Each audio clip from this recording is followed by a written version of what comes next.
Pope Francis, nakahimlay sa simpleng kabaong ayon sa kanyang hiling.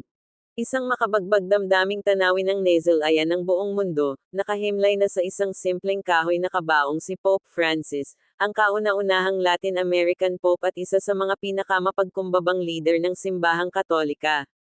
Makikita sa kanyang mga labi ang mahimbing na kapayapaan habang hawak-hawak ang isang rosaryo, isang simbolo ng kanyang malalim na pananampalataya.